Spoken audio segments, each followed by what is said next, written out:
तो होता क्या है कि अगर मैंने देखा कल प्लेलिस्ट पूरा बनाया था IUPAC का, तो लगभग 8 वीडियोस हैं, 1 आवर ईच मुझे लग रहा है। लेकिन वो भी अभी बोलेंगे तो कंप्लीट नहीं है। क्यों? क्योंकि उसमें हर फंक्शन ग्रुप के लिए अलग से पढ़ाना चाहिए था।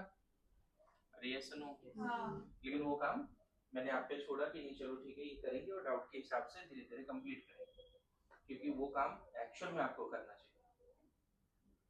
अब 10 12 15 मार्क्स आ रहे हैं आउट ऑफ 60, जो गलत है, आपने नहीं किया सही से। मैं भी ऐसा नहीं कि बहुत एक्स्ट्रा ऑर्डिनरी कुछ कॉम्प्लेक्स नेमिंग दे दिया था, हाँ, लेकिन बेसिक रूल तो याद करने थे, है ना। मार्क्स कम आना एक क्लियर साइन है कि तुम नहीं पढ़ते, कुछ भी बोलो, है ना। और मैं बताऊं, जितने भी बड़े लोग हैं ना, भले ही कोई कुछ भी बोल दे कि पैशन को फॉलो करो, जो दिल करे वो करो, उससे सक्सेस मिल जाएगा, ऐसा है नहीं बच्चे। तुम्हें बेवकूफ बनाया जा रहा है, मैं बता रहा हूं। क्योंकि जो आज सेलिब्रिटी है या जो बहुत बहुत सक्सेसफुल है, इसकी गारंटी नहीं है बच्चे की उस सक्सेस के लिए उसने जो जो चीजें करी होगी वो सब उसके पैशन का पार्ट था, या सच में उसमें वो एक्स्ट्राऑर्डिनरी था, इनहेरिटेड टैलेंट था उन सारी चीजों में। और कोई बहुत अच्छा सिंगर है, ऐसा रेयर एग्जांपल होगा बच्चे कि इनहेरिटेड उनको जो है गॉड ने ब्लेस कर दिया। बचपन में भी हो सकता है उसके पेरेंट्स ने उसको ट्रेन किया उस लेवल पे, और छोटे बच्चे को कहाँ पता होता है अच्छा बुरा, तो धीरे धीरे मन लग गया उसको। अब बोलने लगे नहीं इनका पैशन है, लेकिन उनका पैशन नहीं है, सब कुछ ट्रेन कराया गया उसको। मेरी बात समझ रहे हो? हाँ, धीरे धीरे जब वो थोड़ा सा अच्छा हुआ ना, तो उसको मजा आने लगा जरूर, और फिर उसको मजा आने लगा तो और मेहनत करने लगा। लेकिन जब प्रोसेस स्टार्ट हो रहा था, किसी को किसी काम में मजा नहीं आया। मेरी बात आ रही है समझ में? स्टार्ट हो रहा है प्रोसेस। सो अगर तुम्हें सच में ऐसा लगता है ना कि पैशन को फॉलो करने से सक्सेस मिलता है, तो मिसलीडिंग लाइन। हमें पता ही नहीं पैशन क्या है मेरा, ये अभी कंफ्यूजन है यहाँ तो फिलहाल के लिए। कौन सा ऐसा काम है जो मैं बिना थके कर सकता हूँ? मोबाइल देखना 4 घंटे 5 घंटे 10 घंटे, वो पैशन है? मैक्सिमम काम तो ऐसा ही है जो बिना देखे बिना थके कर लें और उससे सक्सेस मिल जाए। ऐसा है ही नहीं आज के समय में। तुम लोग की जनरेशन में है ऐसा काम क्या? तो मैं बताऊं, सक्सेस के लिए ऐसे हजारों काम वो करने पड़ते हैं बच्चे जो मन चाहता ही नहीं करना, बिल्कुल मन नहीं चाहता करना कि ये करना है, और एकदम रिपल्सिव हो जाता है कि नहीं। और डिसिप्लिन का एक्चुअल डेफिनेशन ये है, डिसिप्लिन मतलब बिल्कुल मन नहीं है, ये काम तो मुझसे नहीं करना है, मेरे को मन ही नहीं, लेकिन फिर भी हम वो काम कर रहे हैं, दैट इज कॉल्ड डिसिप्लिन। इतना आसान नहीं होगा, है ना। तो जब तक तुम उस डायरेक्शन में नहीं काम करोगे, कुछ नहीं होना। इस गलत में मत रहो कि मन करेगा पढ़ने का, ऐसा कभी नहीं होता, कभी मन नहीं करता पढ़ने। हाँ, लेकिन ये बात जरूर है, एक बार तुमने जब मेहनत करना शुरू किया, बेमन से भी पढ़ रहे हो लेकिन पढ़ रहे हो क्योंकि एग्जाम है, अच्छा करना है ना, तो धीरे धीरे वो पैशन बनता है। मैंने देखा है लोग बिना प्रेशर का 15 घंटे पढ़ लेते हैं और पता ही नहीं चलता उसको, क्योंकि उनको पता है कि यही काम से हमें वो सक्सेस मिल जाएगा जो हमें चाहिए।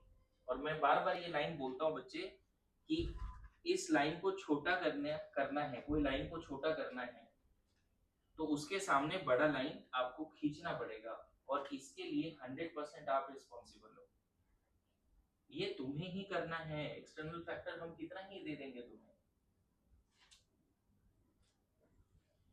है ना। मोटिवेशन मतलब पता है क्या होता है? मोटिवेशन ऐसा ही चीज होता है कि कोई चीज मन कर गया और लोग करते हैं वो 2 दिन बस, है ना। मैंने भी भाग मिल्खा भाग मूवी देखा और 2 दिन खूब भागा, ऐसे ही होता है। लेकिन डिसिप्लिन इज लाइक व्हाट, मन नहीं है, कोई मोटिवेशन नहीं है, फिर भी हम पढ़ते हैं, फिर भी वो काम करते हैं, that is called discipline. Marks ऐसे कम नहीं आ रहे, है ना। तुम्हारा मतलब ऐसा था कि पूरा 70 पेजेस होना चाहिए था वेडनेसडे से पहले, ठीक है, खैर कोई नहीं। हम लोग थर्मोडायनेमिक्स अभी कहाँ तक पढ़ेंगे ये बताओ। सिस्टम सराउंडिंग बाउंड्री, अब शुरू करते हैं टॉपिक, है ना, करते हैं discussion. System surrounding boundary, state function path function हो गया था कल। हाँ। एक क्वेश्चन जाते हुए दिया था, आपको याद होगा तो, और वो क्वेश्चन मैं एक बार फिर से ड्रॉ कर देता हूँ। क्या था, पीवी डायग्राम था ना, पीवी डायग्राम था, उसमें एक साइक्लिक प्रोसेस थी, राइट। वो क्वेश्चन ध्यान देना, जिसने कल एब्सेंट किया लेक्चर देखो बच्चे, बहुत इंपॉर्टेंट है। ऐसा कोई साइक्लिक प्रोसेस है and change in internal G A to B कितना दिया था जी, 50। Change in internal G B to C कितना दिया था, 100 ना। 100। Change in internal D to C कितना दिया था, 100। डी टू सी लिखा था शायद, देखना 200 डी टू सी। और आपको निकालना था change in internal energy A to B, ये क्वेश्चन था। ये ग्राफ है, साइक्लिक प्रोसेस है। जब तक स्टेट फंक्शन पाथ फंक्शन का लेक्चर नहीं देखो, जो एब्सेंट है कुछ नहीं समझ में आएगा भैया, वो करना ही पड़ेगा, ऑप्शन नहीं है। खैर ये निकालना है। हमने बताया था चेंज इन इंटरनल डिस्प्लेसमेंट जैसा है, मतलब साइक्लिक प्रोसेस में जीरो होता है टोटल। तो ये टोटल को हम जीरो लिख दें क्या, डेली टोटल।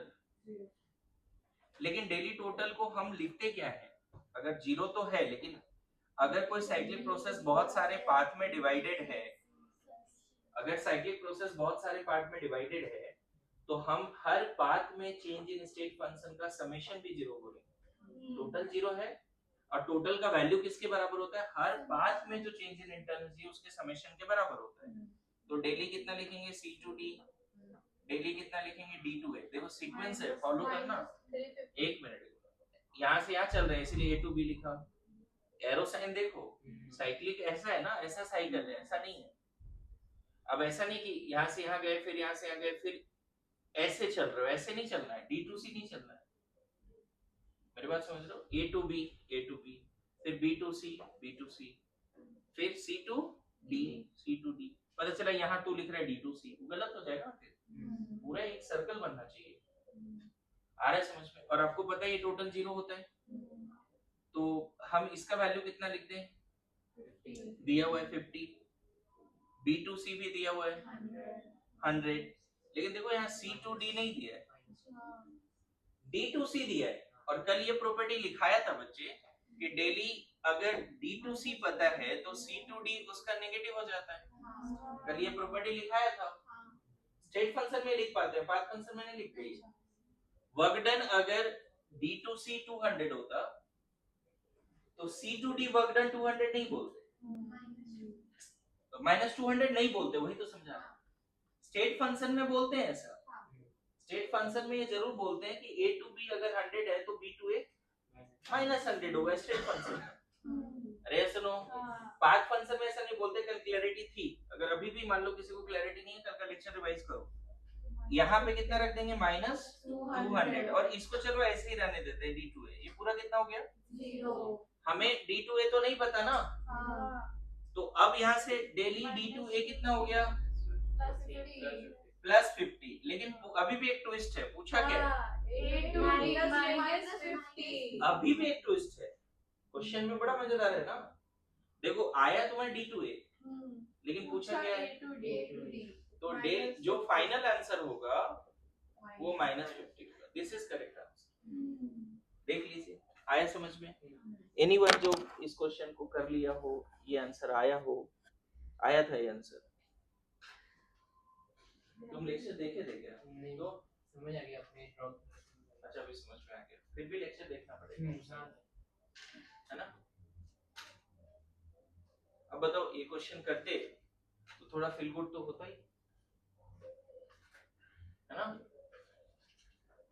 ये आया हुआ है, जेईई एडवांस में आया हुआ क्वेश्चन है ये, है ना। तो बहुत साल पहले आया है, लेकिन इस तरह के क्वेश्चन आए हुए हैं, अभी रिसेंटली नहीं आया, बहुत साल पहले आया।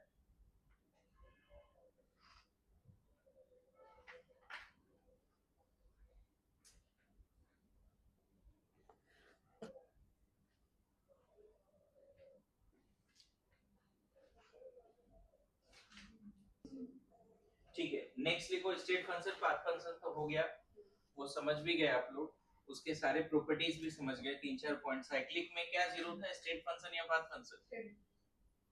साइक्लिक प्रोसेस में state function, change in state function total zero होता है, लेकिन पाथ फंक्शन जीरो नहीं होता है। नेक्स्ट लिखो extensive and intensive, extensive and intensive properties, ठीक है, extensive properties and intensive properties. देखो डेफिनेशन क्या होता है तुम खुद बताना। जैसे मैं बोलूं कि मास और वॉल्यूम एक्सटेंसिव है और डेंसिटी इंटेंसिव है, अब चलो तुम सोचो डेफिनेशन। मैं बोलूं वायर का जो रेजिस्टेंस होता है वो एक्सटेंसिव है, बट रेजिस्टिविटी इंटेंसिव है, समझ गए? रिफ्रैक्टिव इंडेक्स सुना है क्लास में, वो इंटेंसिव है। अब सोचो थोड़ा इंटेंसिव का क्या मतलब है। टेम्परेचर भी इंटेंसिव है ना? क्या मतलब है इंटेंसिव का मॉड्यूल? सोचो थोड़ा सा क्या डेफिनेशन होना चाहिए इंटेंसिव एक्सटेंसिव का, दिमाग लगाओ। सर यू बताओ क्या होना चाहिए इन दोनों सारे एग्जांपल से, कुछ तो आइडिया होगा। Extensive and intensive,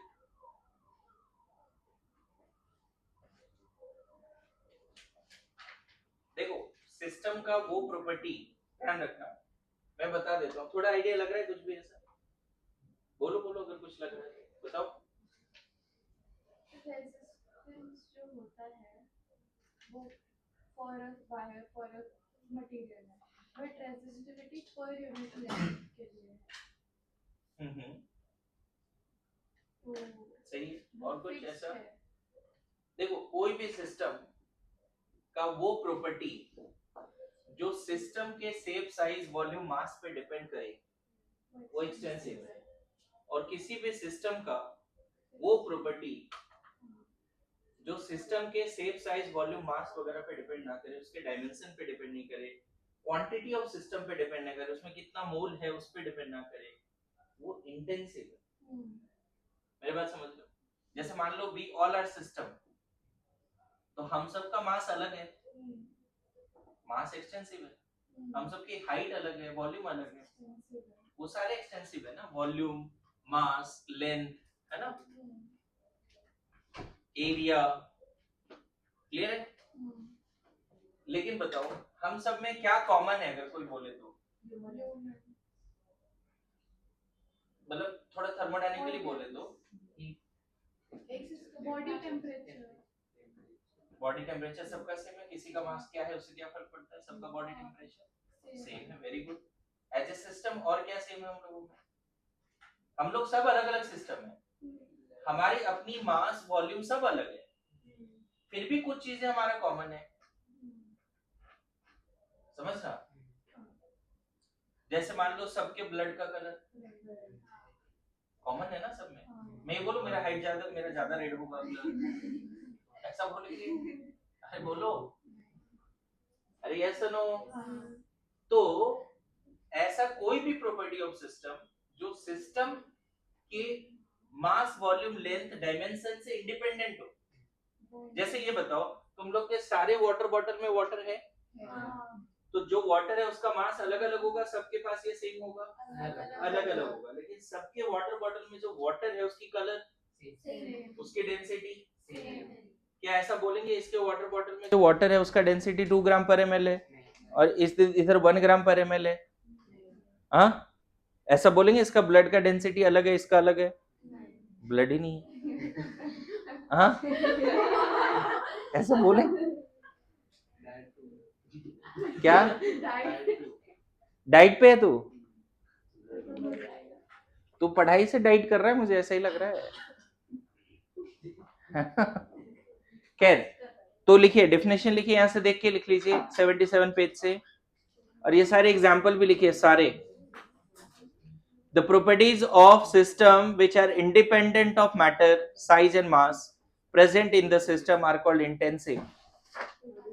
The properties of system which are independent of matter, size and mass present in system are called intensive properties.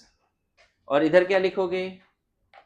The properties of system which are dependent on the matter, dependent of matter, size and mass present in the system, है ना? अच्छा बताओ, 1 मोल कोई भी gas हो, उसकी volume क्या लेते हैं स्टैंडर्ड कंडीशंस में? एसटीपी एनटीपी पे 22.4 लेते हैं कि नहीं?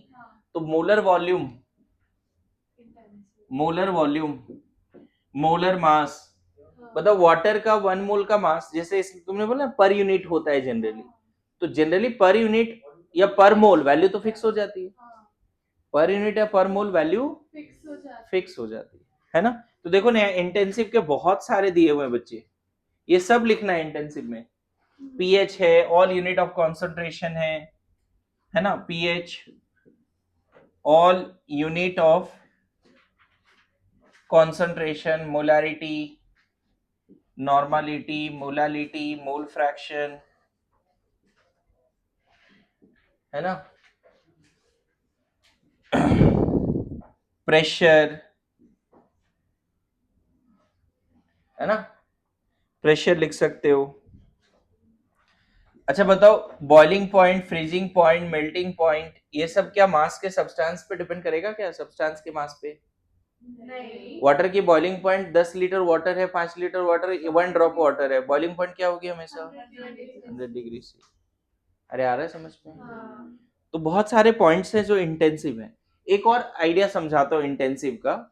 ये बताओ, अगर मान लो मैंने इधर इधर ध्यान देना, इसमें ग्लूकोज डाल के एक सॉल्यूशन बनाया, ग्लूकोज डाल के एक सॉल्यूशन बनाया, ठीक है? और मैं इस बॉटल से डायरेक्ट ड्रिंक कर रहा हूँ, ले रहा हूँ, ठीक है? अब किसी को ग्लास में डाल के इस थोड़ा सा सॉल्यूशन दिया, बोला तुम भी ड्रिंक करो, समझ गए? क्या मैं डायरेक्ट इससे ले रहा हूँ तो स्वीटनेस और जो ग्लास से ले रहा हूँ स्वीटनेस अलग होगा? स्वीटनेस क्या होगा? सेम, होमोजेनियस सॉल्यूशन है ना। स्वीटनेस इज कहीं ना कहीं molarity, number of mole per unit volume या मास पर यूनिट वॉल्यूम सेम होगा। तो जितने भी यूनिट ऑफ कॉन्सेंट्रेशन है ना, सब क्या होते हैं? इंटेंसिव होते हैं। पता है इसका पीएच अगर 5 है, इसको 2 पार्ट में डिवाइड कर दोगे तो दोनों पार्ट का पीएच 5 ही रहेगा। इसका पीएच अगर मोलारिटी 1 मोलर है, इसको 10 पार्ट में भी डिवाइड कर दोगे तो मोलारिटी क्या रहेगी? तो एक और आइडेंटिफिकेशन बताता हूँ, सिस्टम को डिवाइड करने से जो पैरामीटर बदल जाता है वो एक्सटेंसिव है, और जो नहीं बदलता है वो, जैसे इसको डिवाइड करें तो दोनों पार्ट का डेंसिटी सेम रहेगा, डिफरेंट रहेगा? सेम रहेगा। अच्छा, दोनों पार्ट का मास वही रहेगा जो पहले था अनडिवाइडेड का? नहीं। मान लो ये मास 500 ग्राम है, और डिवाइड करने के बाद इंडिविजुअल पार्ट की मास भी 500 ग्राम होगी? नहीं होगी ना। तो जो पार्ट चेंज हो जाए वो क्या है, और जो ना बदले, जैसे मान लो यहाँ पे मान ले 10 मोल पानी है, 10 मोल्स, डिवाइड कर दे 2 पार्ट में, इक्वल पार्ट में डिवाइड कर ले, चल बता इंडिविजुअल पार्ट की मोल्स जो पहले था अनडिवाइडेड वही होगा या चेंज हो जाएगा? चेंज हो जाएगा ना। बोलो, जैसे इस रूम में बैठे हो, अब इस रूम का बात करो, इस रूम में मैं एक आर्बिट्री बाउंड्री बना देता हूं, एक वॉल बना देता हूं यहाँ बीच में, है ना? क्लियर है? अब बताओ, डिवाइड करने से पहले जो रूम का टेम्परेचर है और इमेजिनरी बाउंड्री बनाने के बाद दोनों पार्ट का टेम्परेचर सेम रहेगा। ऑलरेडी डिवाइडेड, देखो क्लासरूम के टेम्परेचर यहाँ के सेम है। क्लासरूम के शेप, साइज, वॉल्यूम पे डिपेंड कर रहा है क्लास का टेम्परेचर? नहीं। अच्छा, अर्थ सरफेस पे है तो इस क्लासरूम का प्रेशर और उसका प्रेशर क्या है? सेम है या अलग है? सेम। तो प्रेशर भी क्या है? इंटेंसिव। आ गया समझ में कैसे समझा रहा हूँ? अच्छा बताओ, एक वायर है, कॉपर की वायर है मान लो, तो आपने कभी पढ़ा होगा 10 में कि इसकी रेजिस्टेंस होती है रो एल बाई ए, होती है। अब बताओ इस पूरे वायर की रेजिस्टेंस अगर 100 ओम है इनिशियली अनडिवाइडेड, इसको दो पार्ट में डिवाइड कर दोगे तो क्या दोनों पार्ट की रेजिस्टेंस सेम होगी या हाफ हाफ हो जाएगा? लेकिन इस पार्ट और इस पार्ट की रेजिस्टिविटी क्या होगी? रेजिस्टिविटी उस मटेरियल का प्रॉपर्टी है, resistivity is the intrinsic property of that material.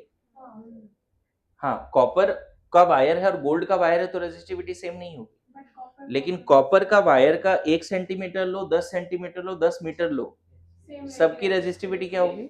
लेकिन रेजिस्टेंस, तो डायमेंशन पे क्या डिपेंड किया? Resistance. Resistivity independent of dimension है।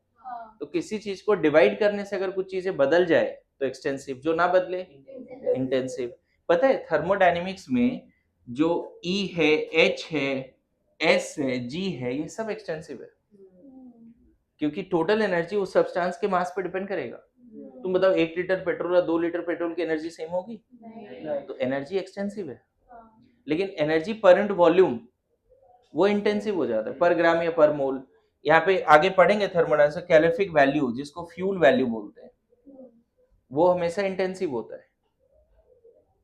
समझ गए? स्पेसिफिक हीट, स्पेसिफिक हीट वो पर ग्राम डिफाइंड होता है, आगे मैं बता दूंगा, अभी लिख के रख लो। स्पेसिफिक हीट भी फिक्स्ड है ना? मोलर वॉल्यूम, जो जो लिखा है बच्चे, ये सारे एग्जांपल लिखने हैं, बैठने नहीं है। इधर इधर देखो एग्जांपल भरे पड़े हैं, डेफिनेशन के बाद एग्जांपल ही है, लिखते चलो। चलो जल्दी जल्दी जल्दी।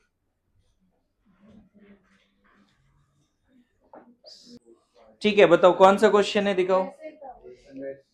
फिर से रिपीट कर रहा हूँ, देखो पढ़ा रहा हूँ थर्मोडायनेमिक्स, तुमने डाउट पूछा है तो मैं बता देता हूँ। अगर दो सीनियर मोस्ट फंक्शनल ग्रुप है, दोनों में कार्बन है, तो क्या करना है? एक से नंबरिंग स्टार्ट करके दूसरे में एंड करना है, बाकी जो आसपास हैंगिंग होगा वो सारे साइड से। क्लियर है? समझ गए? और अगर सीनियर मोस्ट फंक्शनल ग्रुप में कार्बन है, senior most functional group carbon और रिंग से जुड़ा है, तो रिंग पीसीसी है, और उस सीनियर मोस्ट फंक्शनल ग्रुप के लिए स्पेशल सफिक्स लगता है। ओए, रिकॉर्ड हुआ है। अब इंग्लिश में क्या, कौन कौन से लैंग्वेज में घटी आदमी आएगा, देखो तुम।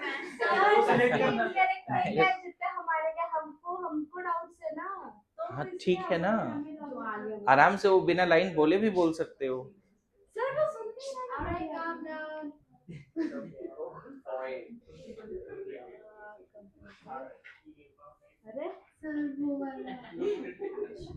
ये सही में है, एक बार चेक करने दो, चेक करने दो। ओ ये बातें नहीं, बातें नहीं।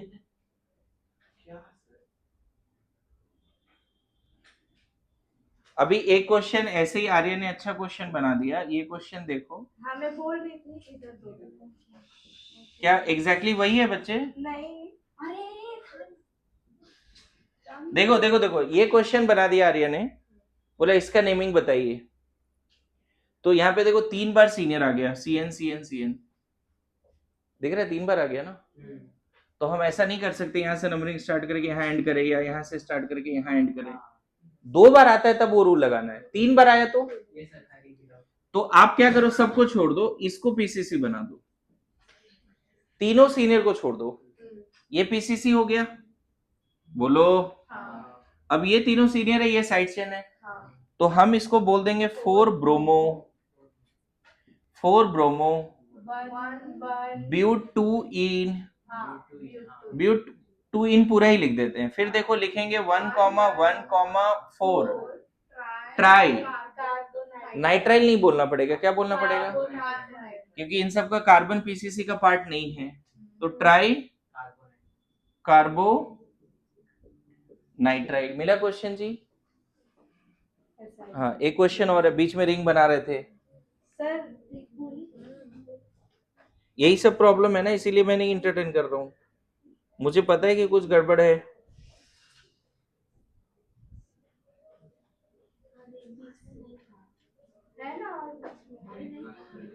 बातें नहीं, बातें नहीं।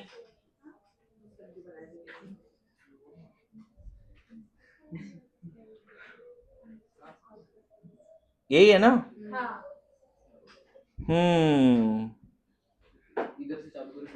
कम क्वेश्चन, कम मार्क्स आने का रीजन है बच्चे, क्वेश्चन थोड़ा अच्छे ही थे सारे। ओके कोई नहीं, होता है, पता तो चले कि करना है नेमिंग। ओके, इसमें सीनियर कौन है, एल्डिहाइड या ओएच? तो नंबरिंग मैंने बताया सीनियर मोस्ट फंक्शनल ग्रुप में कार्बन है तो नंबरिंग वहीं से शुरू होगा, तो सीनियर यही है, तो 1 तो फिक्स हो गया, 2 इधर 3 जाए आगे जाए, वेरी गुड, 3 4 5 6 के बाद अब 7 के बारे में सोचना है। 7 इधर जाएंगे तो थोड़ा पीसीसी छोटा साइज का मिलेगा, लेकिन इधर जाएंगे तो पीसीसी बड़े साइज का मिलेगा। बताओ, रूल याद करो। दिल दिल बोलता है, मैं बताऊं, दिल का सुनना चाहिए यहाँ पे। हाँ बोलो, वेरी गुड। अगर आपने सीनियर एक बार डिसाइड कर लिया तो फिर ओएच के हिसाब से थोड़ी नंबरिंग होगा। सीनियर को 1 मिल गया, अब multiple bond must include in PCC, multiple bond को इंक्लूड करना ही पड़ेगा यहाँ पर।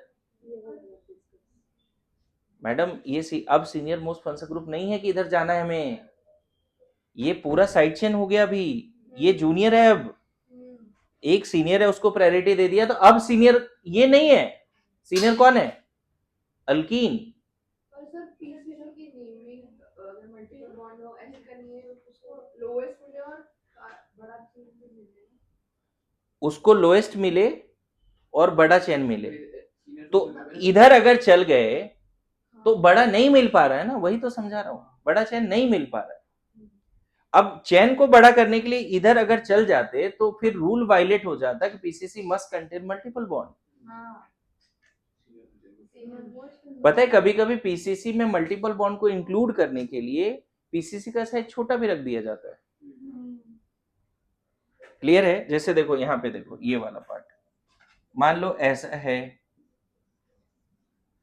क्या लगता है क्या होगा पीसीसी? 1 2 3 तो हो गया, या तुम यहीं से नंबरिंग कर लो, इधर से कर लो ज्यादा सही, 1, क्योंकि कम से कम साइड चेन को कम मिलेगा, 2 3, अब उधर नहीं जाएंगे तो देखो, तो इधर तो बहुत बड़ा साइड चेन मिल सकता था जाने से, मतलब पीसीसी, लेकिन रूल ये बोलता है कि try to include as much as possible multiple bond in PCC as you can do, try to include as much as multiple bond in PCC as you can do, maximum को include करने की कोशिश करना है।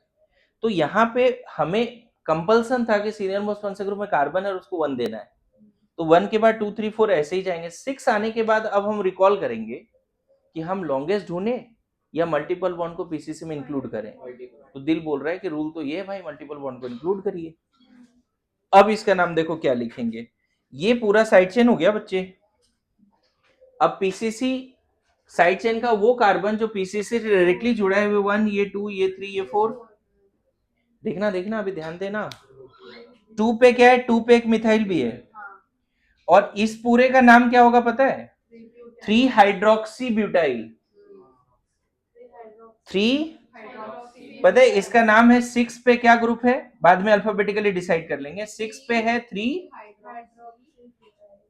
Hydroxy butyl, और यहां पे 1 पे क्या है, सॉरी 2 पे क्या है, मिथाइल। अब बताओ अल्फाबेटिकली कौन पहले आएगा, ये है ये, तो लिखने के समय क्या लिख देंगे, 6 पे क्या है,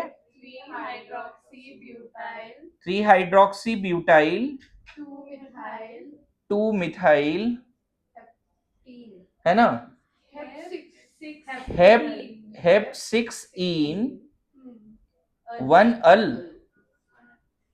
1 पे एल्डिहाइड भी तो है, मतलब प्राइमरी सफिक्स भी है, सेकेंडरी सफिक्स भी है।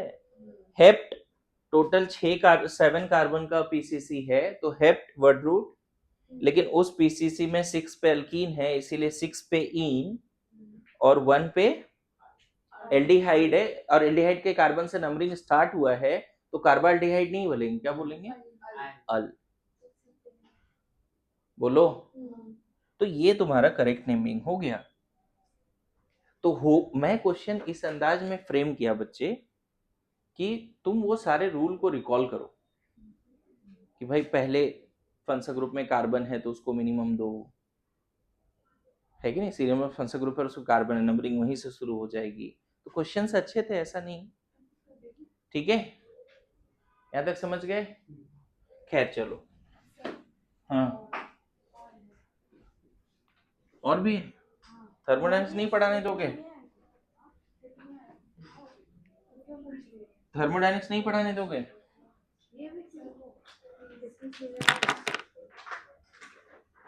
क्या है? फर्स्ट वाला सिर्फ, वो दूसरा वाला रिंग वाला ये वाली नहीं ना, ये ना, इधर इधर देखो, ये आया था क्या? पक्का? बढ़िया। बताओ सीनियर कौन है इसमें? तो सिंपल है, ये तो बहुत सिंपल है। सीनियर कौन है यहाँ पे? हाँ, ये 1, ये 2, ये 3, ये तो जूनियर है ना, ये 4, 3 अमाइनो, इसका प्रीफिक्स है 3 पे, जैसे ब्रोमो वगैरह होता है तो 3 पे अमाइनो ब्यूटेन नाइट्राइड, कार्बोनाइट्राइड नहीं बोलेंगे, ब्यूटेन नाइट्राइड। एक क्वेश्चन और शायद ऐसा भी आया था ना, यहाँ मल्टीपल बॉन्ड था, ऐसा था, यहाँ OH था, ऐसा भी था। यहाँ नंबरिंग कहाँ से शुरू करें? जहाँ से ये OH है। सीनियर मोस्ट फंक्शन ग्रुप कौन है यहाँ पे? एक ही है, तो 1 ये हो गया, फिर जहाँ डबल बॉन्ड है इधर ये इधर 2 3 4 5 6 dimethyl साइक्लोहेक्स 2 in 1 all, 6 dimethyl साइक्लोहेक्स 2 in 1 all, है ना?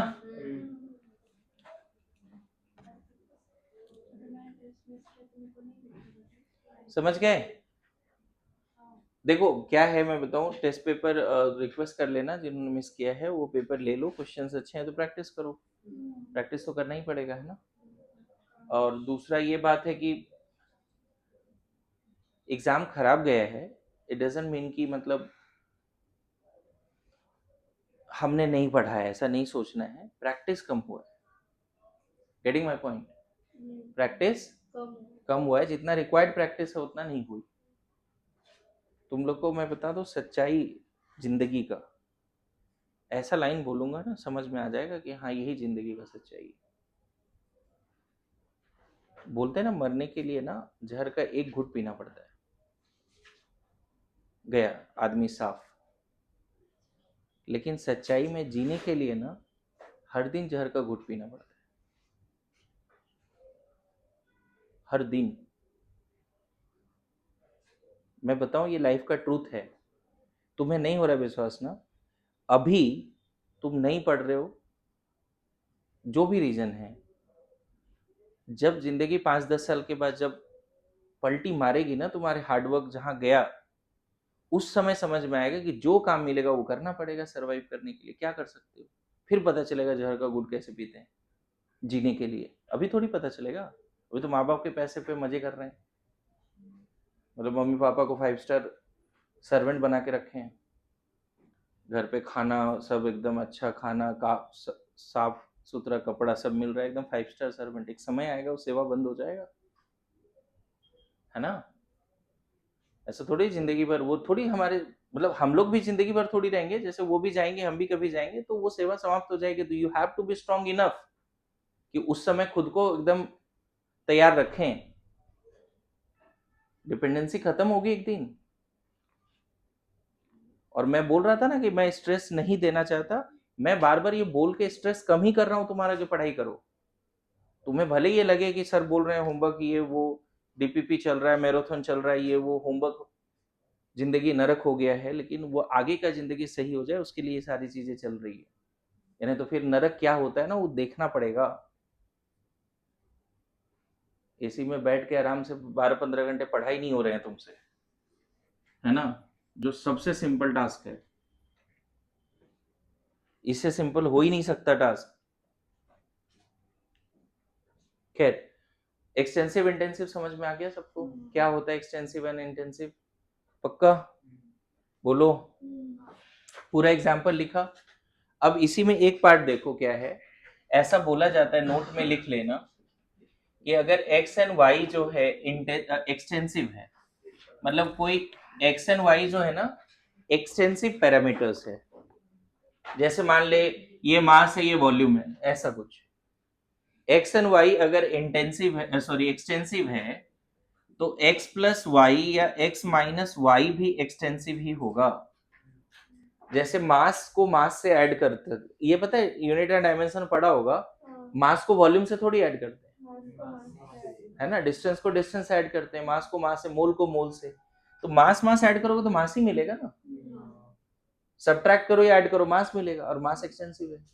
लेकिन x बाई वाई और y बाई एक्स ये इंटेंसिव हो जाता है। Ratio of two extensive will be intensive. Ratio of, जैसे एग्जांपल ये मास ये वॉल्यूम लो, तो मास में वॉल्यूम डेंसिटी हो जाता है। अरे ये सुनो, ये मोल और ये वॉल्यूम लो, मोल बाय वॉल्यूम मोलारिटी हो जाता है।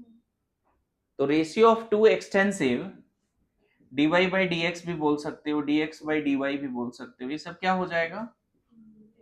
लेकिन दो एक्सटेंसिव प्रॉपर्टी का एडिशन सब्ट्रैक्शन, तो उसके नेक्स्ट पॉइंट में देखो यहाँ पे एनसी स्पॉट हाईलाइट में कुछ लिखा है, वो भी पूरा पार्ट लिख लो, या जगह छोड़ो अभी पढ़ लो, लेकिन वो बाद में लिखना है, ये वाला पार्ट पूरा। जल्दी पढ़ाई कीजिए उसको। Ratio of two extensive property indicate intensive property. An extensive property can be converted into intensive when it is defined for unit amount of substance. देखो ना ऐसा यहाँ लिख दिया वो पॉइंट नहीं, an extensive property can be converted into intensive। कोई property extensive है ना, उसको टोटल मास या टोटल वॉल्यूम वगैरह से डिवाइड कर दो, इंटेंसिव बन जाएगा। परंट वॉल्यूम लिखा है ना यहाँ पे। फिर देखो intensive property of substance are non additive in nature, ये भी बड़ा इंपॉर्टेंट है बच्चे। एक बात बताओ, एक बॉटल में वाटर है, एक और बॉटल में वाटर है, इसकी डेंसिटी 1 ग्राम पर एमएल, इसकी भी डेंसिटी 1 ग्राम पर एमएल, दोनों को ऐड कर दिया, तो फाइनल जो वाटर है उसकी डेंसिटी कितनी। तो बोला जाता है इंटेंसिव प्रॉपर्टी को ऐड नहीं कर सकते, मतलब ऐसा। क्या लिखा है यहाँ पे third point, intensive property of substance are non additive in nature while extensive are additive. ये टेबल भी चाहिए मेरे को, उधर लिखा हुआ, कॉपी में जगह छोड़िए, जल्दी जल्दी जल्दी जल्दी जल्दी, क्विक क्विक। आप उतना जगह छोड़ दीजिए, उसको लिख लीजिएगा, लेकिन अभी पढ़ने का काम अभी करेंगे ताकि कोई डाउट ना हो। वो तीनों पॉइंट में और जो थोड़ा बहुत एग्जांपल दिया उसमें कोई कंफ्यूजन है तो बताइए।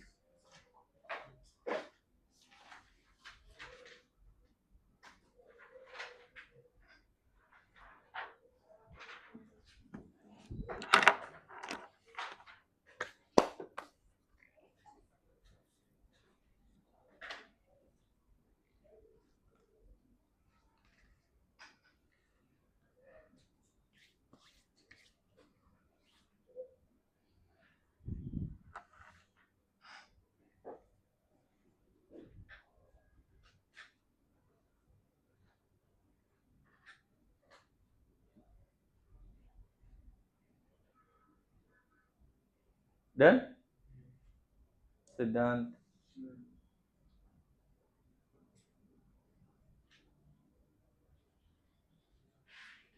ओके नाउ लिखिए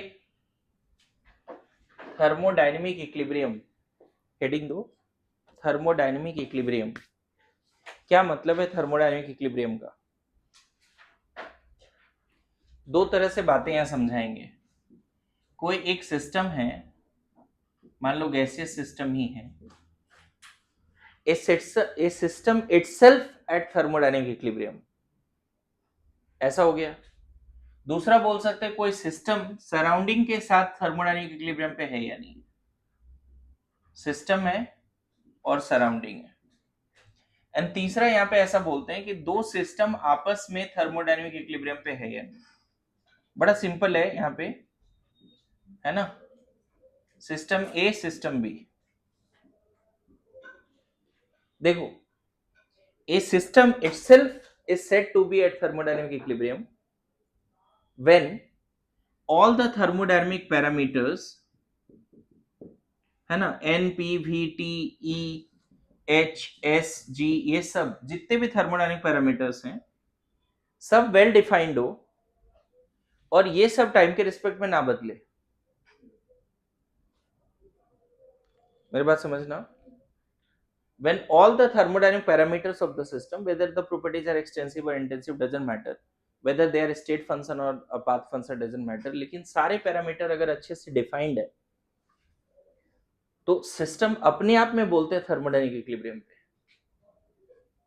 सारे पैरामीटर अच्छे से डिफाइंड है और कांस्टेंट है विथ रिस्पेक्ट टू टाइम। जैसे इस सिस्टम के हर पॉइंट का प्रेशर सेम है, ऐसा मान लो, हर पॉइंट का टेम्परेचर सेम है। ऐसे नहीं बोल सकते कि ये क्लासरूम को हम थर्मल इक्विलिब्रियम पे तब मानेंगे, itself this classroom is at thermal equilibrium with itself when each point of this classroom having same temperature। मैं बताऊं, इस पॉइंट का टेम्परेचर ज्यादा होगा, उधर का कम होगा, तो this classroom itself is not said to be at thermal equilibrium। बात समझ रहे हो? अच्छा, इस पॉइंट का प्रेशर ज्यादा उधर कम है तो हम बोलेंगे ये classroom itself is not at mechanical equilibrium। मेरी बात समझ रहे हो? अपने आप में भी इक्विलिब्रियम होता है, अपने आप में भी इक्विलिब्रियम होता है। अगर मान लो ये क्लासरूम के 2 पॉइंट के प्रेशर अलग है, पता चला अंदर में ही एयर का फ्लो वगैरह हो रहा है, पूरा रैंडम आ रहा है समझ में, तो ये सिस्टम अपने आप में इक्विलिब्रियम पे कब होगा? जब उसके सारे थर्मोडायनेमिक पैरामीटर्स वेल डिफाइंड होंगे और will not change with respect to time, constant भी होगा। each part of the system is said to be having same temperature, each part of the system is said to be having same pressure, and system के अंदर कोई reaction भी नहीं चल रहा है, और अगर रिएक्शन चल भी रहा है सिस्टम के अंदर तो इक्वल रेट से चल रहा है, rate of forward equal to rate of backward. तो बोला जाता है system is said to be at thermodynamic equilibrium by itself when there are 3 equilibriums, thermal, mechanical, chemical. Thermal equilibrium होगा, मैकेनिकल होगा और केमिकल होगा। आ रहा है समझ में? तो लिखेंगे ए system is said to be at thermodynamic equilibrium with itself, a system is said to be at thermodynamic equilibrium with itself, a system is said to be at thermodynamic equilibrium with itself, a system is said to be at thermodynamic equilibrium with itself when all the thermodynamic parameters of the system are well defined and constant with respect to time, when all the thermodynamic parameters are well defined and constant with respect to time, when all the thermodynamic parameters of the system are well defined and constant with respect to time.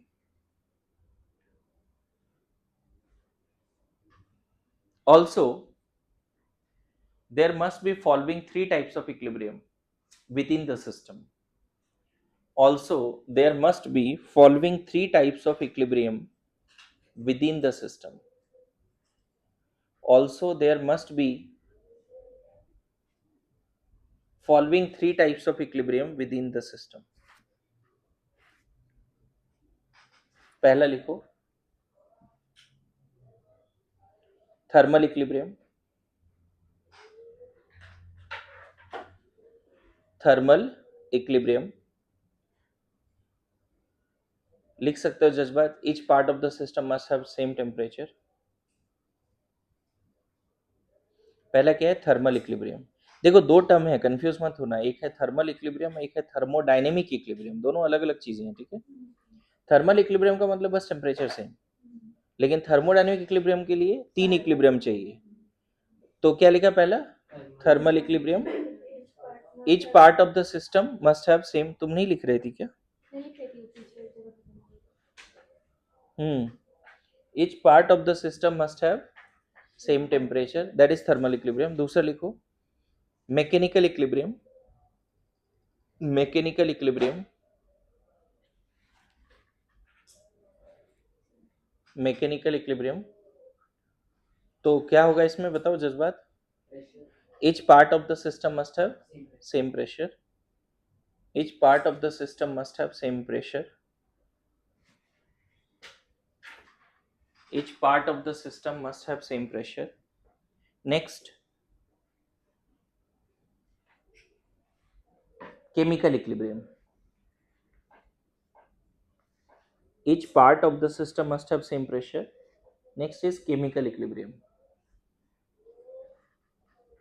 इसमें लिखो जिस बार chemical equilibrium में ऐसे लिखेंगे कि system is non reactive, है ना, system should be non reactive, मतलब या तो कोई रिएक्शन ही नहीं हो रहा है, सिस्टम में इनर्ट गैसेस है, मान लो N2 है और कुछ नहीं हो रहा है, N2 के कोई प्रॉपर्टीज में चेंज नहीं आ रहा है, सिस्टम इधर नॉन रिएक्टिव और if there is reaction going on it must be at equilibrium, या तो नॉन रिएक्टिव हो या अंदर अगर कोई रिएक्शन चल रहा है तो इक्विलिब्रियम पे हो। अब केमिकल इक्विलिब्रियम का क्या मतलब है बच्चे, केमिकल इक्विलिब्रियम चैप्टर में पढ़ेंगे, मतलब आयनिक एंड केमिकल में, ठीक है। अभी फिलहाल के लिए ऐसे समझो जैसे फिजिक्स में इक्विलिब्रियम का मतलब होता है नेट फोर्स जीरो, सुना है कभी फिजिक्स में इक्विलिब्रियम का मतलब क्या होता है, नेट फोर्स जीरो। केमिस्ट्री में इक्विलिब्रियम का मतलब होता है rate of forward and backward बराबर होना चाहिए, rate of forward and backward reaction बराबर होना चाहिए। क्लियर है, समझ गए, ओके। तो ये तीनों इक्विलिब्रियम अगर विद इन द सिस्टम है तो सिस्टम अपने आप में क्या कहलाएगा, थर्मोडायनेमिक इक्विलिब्रियम पे, समझ गए। अच्छा अब बताओ सिस्टम सराउंडिंग के साथ इक्विलिब्रियम में कब कहलाएगा, system is at equilibrium with surrounding, तो ये जनरली ऐसा बोलना कि system is at thermodynamic equilibrium with surrounding, ये गलत होगा बोलना। आप यहाँ पे ऐसे बोलो system is at thermal equilibrium with surrounding, अगर ऐसा बोलते हैं तो सिस्टम एंड सराउंडिंग का टेम्परेचर सेम। मैं ऐसा भी बोल सकता हूं system is at mechanical equilibrium with surrounding, तो जो सिस्टम इस पिस्टन पे प्रेशर लगा रहा है internal, that must be external, है ना। A system if at thermal equilibrium with surrounding, what does it mean, system and surrounding का temperature same. A system is at mechanical equilibrium with its surrounding, दोनों system का pressure same. Chemical equilibrium surrounding में क्या ही बोले, surrounding में तो तरह तरह के कांड चलते हैं। अगर सिस्टम में कोई रिएक्शन नहीं हो रहा, हाँ, और सराउंडिंग में भी नहीं हो रहा, हाँ, तो वो केमिकल इक्विलिब्रियम बोल सकते हो, लेकिन उसका कोई बहुत ज्यादा सिग्निफिकेंस है नहीं। ज्यादातर इंपॉर्टेंट ये होता है कि system is at thermal equilibrium with surrounding या system is at thermal equilibrium with mechanical equilibrium with surrounding. अच्छा अब ये बताओ दो सिस्टम के बीच में हम जब इक्विलिब्रियम का बात करते हैं तो हम बोल सकते हैं both system having same temperature, तो थर्मल इक्विलिब्रियम। दोनों सिस्टम में अगर प्रेशर सेम है, मतलब एक तरह से ये सिस्टम टू सराउंडिंग मान लो, क्या ही दिक्कत है उसमें, आ रहा है समझ में। और दोनों में अगर रिएक्शन नहीं चल रहा है तो हम बोलेंगे दोनों सिस्टम इटसेल्फ केमिकल इक्विलिब्रियम पे, दोनों अपने आप में केमिकल इक्विलिब्रियम पे, ऐसा बोल सकते हैं, ठीक है। लिख लीजिए if system is at thermal equilibrium with surrounding means क्या, इफ सिस्टम, हाँ, if system is at thermal equilibrium with surrounding means system and surrounding having same temperature, right. If system is at thermal equilibrium with its surrounding, it means what, system and surrounding will have same temperature. Clear hai? Now if system is at mechanical equilibrium with its surrounding, ठीक है, okay, मेरी बात आ रही है समझ में। If system is at mechanical equilibrium with its surrounding क्या बोलेंगे, प्रेशर सेम। नेक्स्ट पॉइंट लिखो, if two system having same temperature, if two different system, जैसे सिस्टम में सिस्टम बी लिख रहे हैं, if two different system having same temperature क्या मतलब है, both are at thermal equilibrium. If two different system having same temperature both are at thermal equilibrium. If two different system having same pressure both are at mechanical equilibrium, ठीक है, बस इतना काफी होगा समझने के लिए। So everybody getting it, what is thermodynamic equilibrium, what is thermal equilibrium, what is mechanical equilibrium, everyone बोलो पक्का। Now यहाँ पे एक पॉइंट सिखाता हूं मैं, मान लो कि सिस्टम एंड सराउंडिंग के बीच में मैकेनिकल इक्विलिब्रियम नहीं है सपोज, तो क्या होगा बताओ। इफ सिस्टम एंड सराउंडिंग एक पिस्टन भी है, यहाँ पे कोई गैस है मान लो, और मैं बोल रहा हूं कि P एक्सटर्नल P इंटरनल के बराबर नहीं है, P इंटरनल के बराबर नहीं है, या P ऑफ सिस्टम के बराबर नहीं है, इससे क्या होगा बताओगे? पिस्टन लगा हुआ है, रिजिड बाउंड्री है नहीं, सोच समझ के बताना। अगर system and surrounding mechanical equilibrium पे नहीं है, चलो टेम्परेचर के बारे में बाद में सोचेंगे, हम फिर इसमें बात करें कि system and surrounding mechanical equilibrium में नहीं, वॉल्यूम्स, अब पिस्टन भी लगा हुआ है, ये अंदर का प्रेशर जो है P system and P surrounding है, दोनों सेम होता तो क्या पिस्टन ऊपर नीचे जाता? नहीं। और दोनों सेम होता तो हम बोलते मैकेनिकल इक्विलिब्रियम पे। If system is not at mechanical equilibrium with surrounding and system is having a cylinder with piston system, cylinder piston system है, गैस है, cylinder piston system है, consider system having a cylindrical chamber in having piston also, and now this system is not at mechanical equilibrium with surrounding. Now what will happen? Change in volume. Definitely system will undergo either expansion or Compression. Change in volume की जगह पे अब हम ये बोलना चाह रहे हैं या तो एक्सपेंशन होगा या कंप्रेशन होगा ना। मुझे अच्छे से बताओ कि एक्सपेंशन कब होगा, कंप्रेशन कब होगा? Expansion तब होगा जब pressure of gas will be more. Arya Pressure of system will be more. थोड़ा फोकस करो यहाँ पे, है ना? अभी मुझे पता नहीं सही है गलत है, लेकिन बहुत ज्यादा कुछ और चीजें सोचने से भी एज कम होती है। सिर्फ पढ़ाई के बारे में सोचो, इधर उधर मत सोचो। हाँ समझ? हाँ, लोग बोलते हैं कि अच्छा खाओ, एक्सरसाइज करो, अच्छा स्लीप पैटर्न, ये सब तो है ही, लेकिन एज कम होने का एक रीजन ये भी है कि तुम हमेशा कंटिन्यूअस स्ट्रेस में रहते हो, उससे भी एज कम होती है। दिमाग में कॉन्फ्लिक्ट चलता रहता है, ये सही है गलत, ये सही है गलत, इसने ऐसा कर दिया, उसने ऐसा कर दिया, उससे भी कॉन्फ्लिक्ट होती है और उससे एज कम होता है। क्यों अपना एज कम करना है? हाँ समझ गया बात को?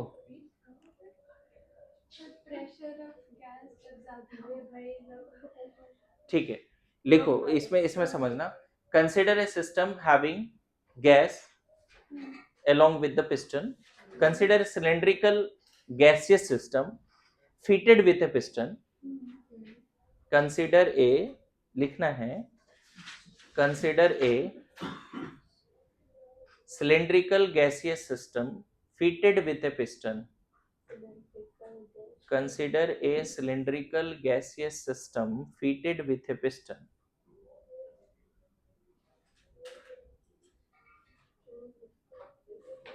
Consider a cylindrical gaseous system fitted with a piston, है ना? Now this system is not at mechanical equilibrium with surrounding. Now this system is not at mechanical equilibrium with surrounding. Then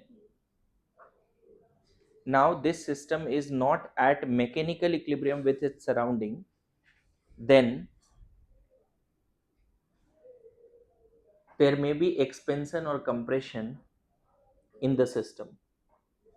Then there may be expansion or compression in the system. होगा? होगा पक्का? बढ़िया। तो आप बता दो expansion कब होगा?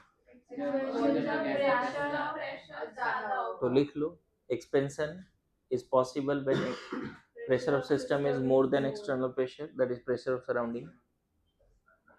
Expansion is possible when pressure of system is more than pressure of surrounding, that is external pressure, है ना?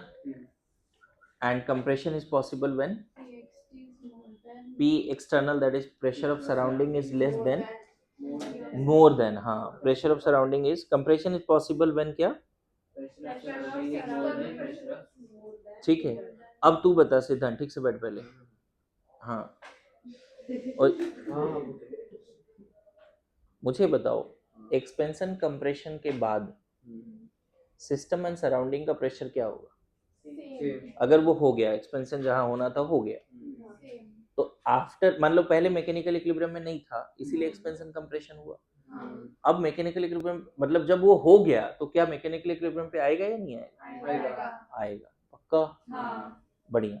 अब मुझे ये बताना है कि जो फाइनली कंप्रेशन हो या एक्सपेंशन हो, है ना, मैं जिससे पूछूंगा वो आंसर करना, मैं देखता हूँ ब्रेन काम कर रहा है या नहीं, be active alert. Expansion compression हुआ क्योंकि मैकेनिकल इक्विलिब्रियम पे नहीं था, हो गया। अब system and surrounding mechanical equilibrium पे आ गया। मुझे ही बताना है जब मैकेनिकल इक्विलिब्रियम पे आ गया तो सिस्टम का जो फाइनल प्रेशर होगा वो क्या होगा?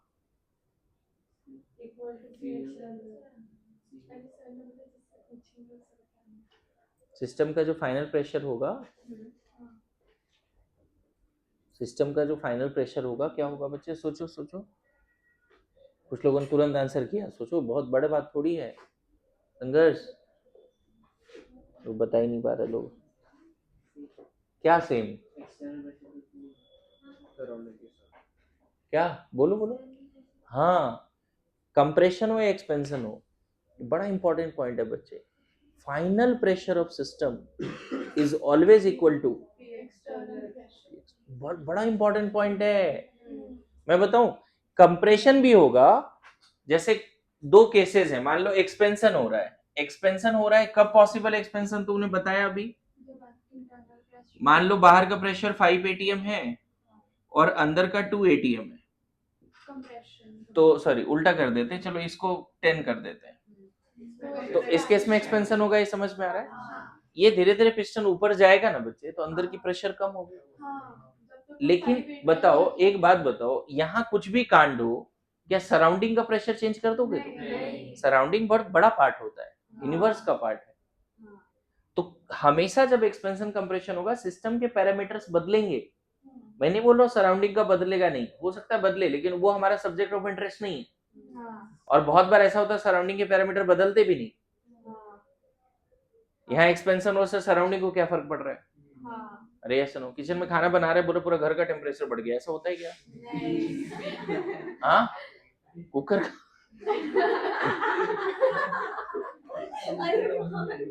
समझ गए? अरे बोलो पक्का। तो मेरा कंसर्न ये है कि एक बड़ा इंपॉर्टेंट लाइन, एक्सपेंशन होगा तो बताओ फाइनल प्रेशर ऑफ सिस्टम, ये तो पी इंटरनल है ना, पी इनिशियल है, पी इनिशियल है। फाइनली जब एक्सपेंशन हो जाएगा तो क्या बदला, सिस्टम का क्या बदला बताओ? वी इनिशियल भी बदला ना। वी इनिशियल मान लो 10 लीटर था और P initial 10 litre, sorry 10 ATM. क्या ये बदलेगा क्या पी एक्सटर्नल? ये नहीं बदलता। लेकिन अब ये कितना हो चुका है, जब एक्सपेंशन होकर रुक गया तो मैकेनिकल इक्विलिब्रियम पे आ गया, पी फाइनल 5 एटीएम हो जाएगा। क्या उस समय भी फाइनल भी बदलेगा या नहीं बदलेगा? बदल सकता है, डेफिनेटली वॉल्यूम चेंज हुआ है तो भी फाइनल ज्यादा होगा किससे? लेकिन मेरा सब्जेक्ट ऑफ कंसर्न या जो सिखाने का तरीका है वो ये है बच्चे कि सिस्टम का फाइनल प्रेशर हमेशा किसके बराबर होगा? सराउंडिंग। ये बड़ा इंपॉर्टेंट पॉइंट है, मेरी बात आ रही समझ में? अच्छा, कंप्रेशन का अगर बात करें, मान लो कंप्रेशन, बताओ अगर कंप्रेशन कब होगा पहले वो सोचना है। ये मान लेते हैं 5 एटीएम ले लेता हूं और अंदर का 2 एटीएम ले लेता हूं और V इनिशियल मान ले 10 लीटर है सपोज, ये P इनिशियल है। तो पहले तो बताओ सिस्टम सराउंडिंग क्या मैकेनिकल इक्विलिब्रियम पे है? नहीं है, तो क्या होगा? कंप्रेशन होगा, कंप्रेशन होगा। जब सिस्टम जब कंप्रेस होगा ना बच्चे, प्रेशर बढ़ेगा तो P, लेकिन मेरा कंसर्न फिर से वो है कि P फाइनल ऑफ सिस्टम कितना होने वाला है? 5 ये तब तक ही नीचे जाएगा बच्चे, समझ में आ रहा है? और भी फाइनल यहाँ कम होगा भी इनिशियल से, कंप्रेस हुआ है ना। हो सकता है मैं बिल्कुल हाफ कर सकता था, लेकिन रहने देते हैं उसको, ऐसे नहीं करना, वहां बॉयल्स लॉ लगाना पड़ेगा अगर पढ़ोगे। अगर कांस्टेंट टेम्परेचर पे ये कांड होगा ना तो P1 V1 initial, PI VI and PF BF final वो हो जाता है, that is called Boyle's law. सुना है कभी? होमवर्क दिया हुआ है, इसीलिए ना ये सब आता है थर्मोडायनेमिक्स में, इसीलिए सब लॉ याद रखना पड़ता है अपने, इसलिए डे 1 से ये होमवर्क है। क्लियर है? तो वेरी इंपॉर्टेंट पॉइंट क्या लिख लोगे? Final pressure of system after compression और expansion is always equal to P external, pressure of surrounding. समझ में आया? तू हरेशान परेशान क्यों दिख रहा है बेटा? हाँ, सर दर्द? हाँ, देखो मुझे भी मन कर रहा है कि जल्दी क्लास खत्म करें, लेकिन कुछ कैंसिल नहीं होगा sir. Sorry sir, sorry sir.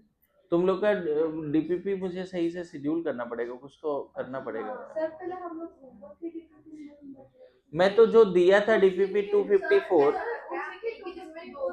अरे तो वो क्यों दिया था कि उसको तुम डेली 1 घंटे यहाँ डीपीपी की तरह सॉल्व करो, 1 घंटे में वाले 50 क्वेश्चन होगा, लेकिन करो।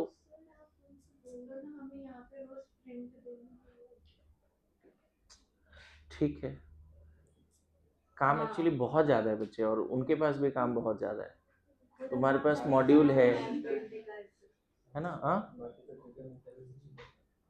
अरे नहीं वो बात नहीं है, मतलब 6 पेपर बनाने भी पड़ेंगे ना, 6-7 पेपर। अब वो एक बार में बनाने में मेरे को आसान जा रहा है ना? मैंने जो वो दिया था भले शेड्यूल नहीं है, लेकिन उसका प्रिंट निकाल के आप पूरे वीक के हिसाब से उसको प्लान कर सकते हो अपने लिए। अपना स्टडी प्लान करने में क्या दिक्कत है? हाँ हाँ, अगेंस्ट वॉल्यूम। ठीक है, नाउ लिखो, यहां तक डन है? लिखिए, रिवर्सिबल एंड इरिवर्सिबल प्रोसेस। आपको याद होगा उधर आपने आइसोथर्मल, आइसोबेरिक, एडियाबेटिक, आइसोफोरिक, साइक्लिक, ये सब का डेफिनेशन लिखा था ना? भले आपने अच्छे से नहीं समझा, लेकिन डेफिनेशन तो लिखा था। बोलो। बात होता है reversible irreversible. Reversible irreversible process की बात हो रही है, रिएक्शन भी होता है, लेकिन यहाँ प्रोसेस की बात हो रही है ज्यादातर। जनरली रिएक्शन के केस में क्या बोलते हैं कि जैसे होता है ना कि कार्बन प्लस O2 CO2 बनाता है, लेकिन बैक नहीं होता। रिएक्शन के केस में ऐसा बोलते हैं कि product can not be converted to reactant. लेकिन कभी कभी कुछ कुछ ऐसे रिएक्शंस हैं जिसमें प्रोडक्ट से रिएक्टेंट बनाए जा सकते हैं, जैसे N2H2 ऐड करके अमोनिया बना सकते हैं, और अमोनिया से बैक टू N2H2 भी बना सकते हैं। पता नहीं पेपर बर्न हो गया, फिर से पेपर बना लोगे इसी कंडीशन पे? नहीं ना। तो कार्बन एक बार अगर CO2 में गया तो बैक आने में नॉर्मल कंडीशन में नहीं होगा वो चीजें, लेकिन आइस वाटर आपस में इंटर कन्वर्टेबल है, और नॉर्मल केस में भी है। बहुत ज्यादा कंडीशन नहीं बदलते, और आइस से वाटर, वाटर से आइस बन जाता है। टेम्परेचर में थोड़ा बहुत 19-20 का फर्क करे और वो हो जाएगा, लेकिन यहाँ टेम्परेचर में 19-20 का फर्क करे तो क्या CO2 से कार्बन बन जाएगा? तो this is irreversible and reversible, in which reactant और प्रोडक्ट आर इंटरकन्वर्टेबल। लेकिन अभी मैं केमिकल इक्विलिब्रियम के बेसिस पे रिवर्सिबल इरिवर्सिबल नहीं समझना चाहता, मैं आपको समझाना चाहता हूँ thermodynamic process, reversible process not reaction. ज्यादातर क्या फोकस है? Reversible process and irreversible process. देखो रिवर्सिबल इरिवर्सिबल मतलब साइक्लिक वाला बात नहीं है, समझना। अगर आपने एक कंटेनर में गैस लिया है, P एक्सटर्नल कुछ है, P इंटरनल भी कुछ है, P इनिशियल मान लेते हैं, V इनिशियल 5 लीटर है और V फाइनल 10 लीटर। 5 लीटर से 10 लीटर जाना है। अगर इस प्रोसेस को वेरी स्लोली किया जाए, इनफाइनाइट स्टेप्स में, मतलब बोला जाता है रिवर्सल प्रोसेस आइडियल प्रोसेस होता है, मतलब 5 लीटर से 10 लीटर जाना, एक्सपेंशन करना है, बट आप वेरी स्लोली एक्सपेंशन कर रहे हो, quasi static process. Infinite steps लगते हैं, इनफाइनाइट टाइम्स लगते हैं। इनफाइनाइट टाइम मतलब 2-4 जन्म नहीं, जैसे मतलब मान लो जैसे आपने क्रैकर्स को बर्स्ट किया तो विद इन टाइम हो गया, विद इन टाइम हो गया ना, मेरी बात समझ रहे हो ना। आइस को वाटर को मेल्ट करना है तो मेल्टिंग प्रोसेस आप बहुत फास्ट भी करा सकते हो, स्लो भी करा सकते हो, क्या नहीं करा सकते। डीप फ्रीजर का टेम्परेचर जहां पे आइस है उसका टेम्परेचर 0.0 डिग्री सी से 0.1 डिग्री सी कर दो तो अंदर का आइस मेल्ट होगा धीरे धीरे धीरे धीरे, यस नो। तो इसको बोलते हैं रिवर्सिबल, मतलब स्लो। अच्छा खासा टाइम लग जाएगा मेल्ट होने, हो सकता है 2-4 घंटे लग जाए, अरे यस नो। और आइस को डीप फ्रीजर से निकाला और उसको 50 डिग्री सी पे रख दिया, तवे पे रख दिया, तवे पे रख दिया, क्या होगा, तुरंत मेल्ट होगा। तो वो प्रोसेस कहलाता है इरिवर्सिबल, मतलब ये ऐसा प्रोसेस जो बहुत कम टाइम में हो जाए, बहुत कम स्टेप्स लगे, ऑलमोस्ट सिंगल स्टेप में हो जाए। इरिवर्सिबल प्रोसेस थर्मोडायनेमिक्स में वो प्रोसेस होते हैं जो बहुत फास्ट है, very fast process, take finite steps, take finite time also, finite time मतलब सेकेंड्स में हो जाते हैं। And irreversible process are those process which are very slow. अगर 5 लीटर से 10 लीटर जाना है, इन्फानाइट स्टेप्स में जा रहे हैं, 2-4 घंटे में जा रहे हैं। पहले 5 लीटर से 5.5 लीटर किया, फिर 6 लीटर किया, फिर 7, ऐसे स्टेप्स में जा रहे हैं। और यहीं पे अगर मान लो 5 लीटर से 10 लीटर जाना था, है ना, वी इनिशियल 5 है और वी फाइनल 10 है, सडनली तुमने एक्सपेंड कर दिया, sudden within no time, तुरंत एक्सपेंड कर दिया। इधर इधर नहीं हुआ तो किसने खींचा इसको तुरंत, ऐसे सोचो। या फिर ऐसे सोचो कि यहाँ पे एक हिंज वगैरह लगा हुआ था, अंदर का प्रेशर 100 एटीएम था और बाहर का प्रेशर 1 एटीएम है मान लो, तो जैसे ही हिंज हटाओगे क्या होगा, सडनली जाएगा ना ऊपर, क्योंकि प्रेशर डिफरेंस क्या है, बहुत ज्यादा है। मेरी बात समझ रहे हो। लेकिन यहाँ पे मान लो हिंज है लेकिन अंदर बाहर का pressure any time almost same है, मतलब थोड़ा सा अंदर का प्रेशर थोड़ा ज्यादा है, मतलब यहाँ मान ले 5.001 है और ये 5 है, तब क्या हिंज हटाने से तुरंत ऊपर जाएगा, एकदम स्लोली थोड़ा ऊपर चल लेगा। मेरी बात समझ रहे हो। तो reversible processes are those thermodynamic processes which are very slow process, quasi static process which takes infinite time and infinite steps to occur। समझ में है। तो यहाँ पे जो रिवर्सिबल इरिवर्सिबल कल लिखने नहीं दिया था वो अब यहाँ से पढ़ेंगे हम लोग। पेज नंबर है 78 और ये पूरा पार्ट अभी लिखेंगे, समझेंगे भी। कौन आइडियल प्रोसेस है, रिवर्सिबल या इरिवर्सिबल। नहीं नहीं, ये वो रियल प्रोसेस है, नेचर में जो चीजें हो रही है ना बच्चे, वो रिवर्सिबल। तुम्हारा बढ़ना क्या रिवर्सिबल है क्या, नहीं। बड़े हो रहे हैं, छोटे हो रहे हैं क्या, कोई दिमाग से छोटे हो रहे। आइडियल मतलब नथिंग इन दिस वर्ल्ड की हाँ इतना स्लो हो रहा है ना। Most of the natural processes जो कांड वर्ल्ड में चल रहे हैं ना वो इरिवर्सिबल है ना। सडनली जो है सुनामी आ जाती है, सडनली फ्लड आ गया, है ना, ये सब irreverse. Most of the natural processes are irreversible. मेरी बात समझ रहे हो ना। नेचर अपने आप को बैलेंस करता है नहीं, हाँ सडनली बैलेंस करता है, ठीक है। तुम भी बैलेंस करोगे, मार्क्स कम आने का तो खूब पढ़ोगे, सडनली खूब पढ़ने शुरू कर दोगे, तुम भी नेचर हो, है ना। आईपीसी का क्वेश्चंस होंगे देखना, मार्क्स कम आया अब पढ़ेंगे क्या। अरे गलतियां करके इंसान सीख जाता है, ऐसा ट्रेनिंग मत दो कि आओ कैसे गलतियां रिपीट करें ये सीखें। ये ट्रेनिंग मत दो, हाँ।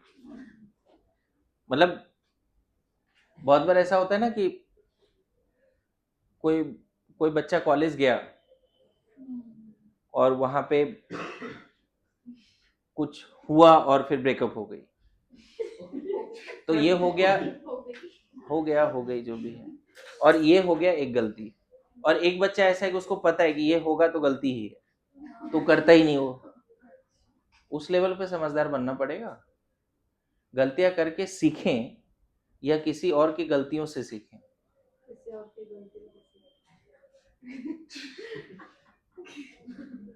नहीं सर, कुछ गलतियां करके ही मजा है। हाँ। सही है। हाँ, कुछ गलतियां जैसे होता है कुछ दाग अच्छे हैं, है ना, तो कुछ गलतियां सही है, करना ही चाहिए। एक्सपीरियंस चाहिए तो मैंने दूसरे के दूसरा रो रहा है दिन रात, उससे फर्क नहीं पड़ रहा तुमको, ठीक है कोई नहीं। मतलब ये ना, ये मतलब ऐसा है, छोड़ो क्या ही बोले कैसा है, ठीक है। लिखिए, ए सुनो, लाइन लिखो। The process in which all changes occur at any part of the system are exactly reversed when small changes in variables are carried out in opposite direction। एक ऐसा भी बोलते हैं, हालांकि ये अभी एक्सप्लेन करना था, ये पहला पॉइंट नहीं बोला मैंने। देखो ऐसा है कि ए से बी जाना है और ये स्लोली हमने ए से बी गए, समझना। रिवर्सिबल इस सेंस में बोलते हैं कि ए से बी जाना और स्लोली ये काम किया। अब थोड़ा भी पैरामीटर रिवर्स करोगे ना, मतलब ये कर दिया 5.01 और ये 5 कर दिया, तो सेम पाथ रिट्रेस होगा, मतलब वापस फिर बी से ए भी आ सकते हैं, सेम पाथ रिट्रेस होगा। और अगर कभी तुमने सडनली कोई प्रोसेस किया तो ए से बी मान लो इस पाथ से गए ना, तो अगर पैरामीटर रिवर्स करोगे तो किसी और पाथ से कहीं और चले जाओगे, लेकिन सेम पाथ रिट्रेस नहीं होगा। मेरी बात आ रही समझ में क्या बोला? In case of irreversible process, है ना, सेम पाथ रिट्रेस नहीं होगा। तो ये शुरू में वही डेफिनेशन लिखा है, वो लिख लेंगे। क्या लिखा? Process in which all changes occur at any part of system are exactly reversed when small changes in the variables are carried out in opposite directions, है ना? क्लियर है? अच्छा, इसमें और क्या पॉइंट्स थे?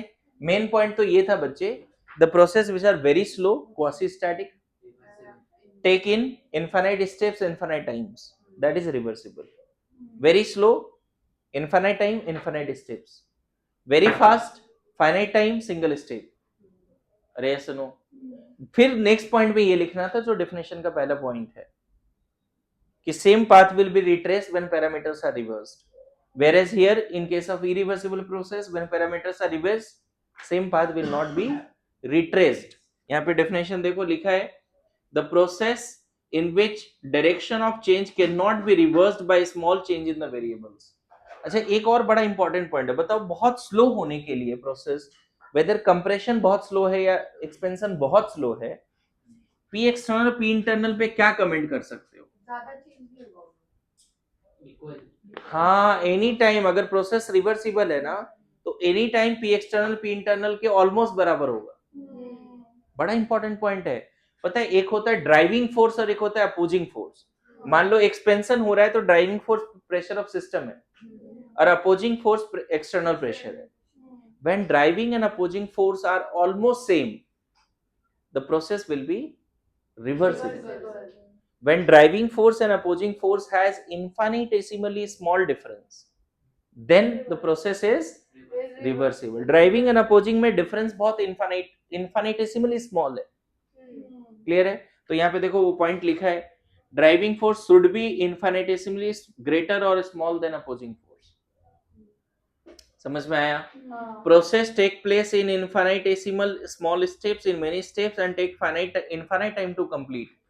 उसके बाद फिर लिखा है it is an ideal process, it is an फिर एक बड़ा अच्छा लाइन लिखा है, जब प्रोसेस रिवर्सिबल होता है ना तो सिस्टम थर्मोडायनेमिक इक्विलिब्रियम पे ही रहता है हमेशा। मतलब अगर बहुत स्लो एक्सपेंशन हो रहा है तो हम ऐसा नहीं बोलेंगे इसका टेम्परेचर क्या है बताओ।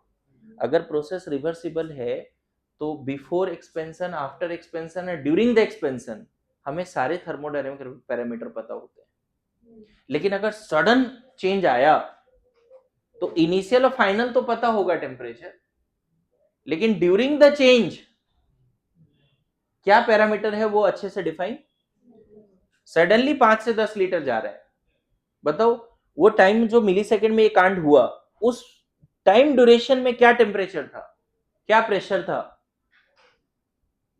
वो डिफाइन करना थोड़ा सा सही नहीं। मतलब when process is reversible, system and surrounding always at equilibrium, thermodynamic equilibrium. But when process is irreversible, system and surrounding will be at thermodynamic equilibrium at initial and final state, not during the process.